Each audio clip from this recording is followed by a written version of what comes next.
মাননীয় স্পিকার, নির্বাচনের কথা যখন আসলোই, আজকে দুইটা উপনির্বাচন হয়েছে। মানুষজন বলছে 96 ছিল বগুড়া, 96 ছিল মাগুরা, সেটা হলো আজকে বগুড়া। সেই একই কাহিনী আমরা দেখছি। এই অধ্যাদেশটি কি কালারেবল লেজিসলেশন হবে না মাননীয় স্পিকার? এই অধ্যাদেশটি কি ভয়াডি অ্যাব ইনিশিও হবে না মাননীয় স্পিকার? এই অধ্যাদেশটি কি এখতিয়ার বহির্ভূত হয়নি মাননীয় স্পিকার? এটা বিশেষ একটা পরিস্থিতি ছিল আমাদের দেশে মাননীয় স্পিকার, যখন আমরা দেখেছি নির্বাচিত সকল স্থানীয় প্রতিনিধিগণ ফ্যাসিবাদীর আমলে নির্বাচিত হয়েছিলেন। তারা দেশ ছেড়ে চলে গিয়েছিলেন, কেউ গা ঢাকা দিয়েছিলেন। সেই পরিস্থিতিতে এই অধ্যাদেশটি জারি করা হয়েছে। এই অধ্যাদেশটি এই নির্বাচিত সরকারের জন্য আইন হিসাবে পরিণত করার কোনো দরকার ছিল না। আপনি খুব ভালোভাবে জানেন মাননীয় স্পিকার, কারণ আপনি একজন প্র্যাকটিসিং ব্যারিস্টার। এইটা নিয়ে আমাদের দেশে একটি বিখ্যাত মামলা রয়েছে। সেই মামলাটির নাম কুদরতে এলাহি পনির বনাম বাংলাদেশ, 1992 সালের মামলা। তখন এরকম একটা পরিস্থিতি ছিল মাননীয় স্পিকার, তৎকালীন স্বৈরাচারী এরশাদ সরকার, তার পতনের পরে তৎকালীন তত্ত্বাবধায়ক সরকার, অন্তর্বর্তীকালীন সরকার উপজেলা পরিষদ ভেঙে দেয় এবং প্রশাসনিক কর্মকর্তা নিয়োগ করে। সেটার বিষয়ে তৎকালীন সোনারগাঁও উপজেলা পরিষদের চেয়ারম্যান ছিলেন যিনি কুদরতে এলাহি পনির, তিনি সহ কয়েকজন হাইকোর্টে রিট পিটিশন দায়ের করেন।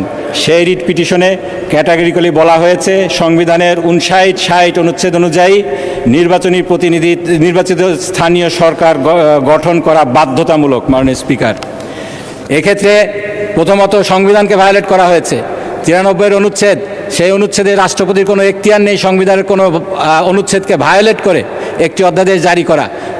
তারপরেও আমরা দেখছি এটার উপরে একটি কেস রয়েছে, সেই কেসের রায়টাকেও ভায়োলেট করে স্থানীয় পরিষদ যেই প্রশাসকগুলা রয়েছে তাদেরকে নিয়োগ দেওয়া হচ্ছে। আমরা দেখছি মাননীয় স্পিকার, এখন যেটা করা হচ্ছে, গত নির্বাচনে যারা পরাজিত হয়েছিলেন তাদেরকে কনসোলেশন প্রাইজ, সান্ত্বনা পুরস্কার হিসাবে বিভিন্ন জায়গায় প্রশাসক হিসাবে নিয়োগ দেওয়া হচ্ছে।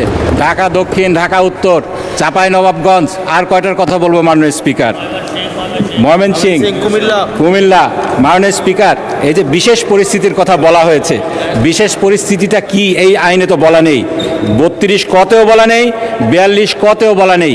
এবং এখানে সরকারের হাতে এটার বিচার ভার অ্যাবসুলুটলি দিয়ে দেওয়া হয়েছে, কোনো মানদণ্ড এখানে সেট করা হয়নি। এর মাধ্যমে আমরা যেটা আশঙ্কা করছি, এই আইনের আরবিট্রারি অ্যাপ্লিকেশন হবে নির্বাচিত প্রতিনিধিদেরকে সরিয়ে দিয়ে অনির্বাচিত প্রশাসক ভবিষ্যতে বসানোর যে রাস্তাটা আছে, সেই রাস্তাটাকে এখানে খোলা হলো।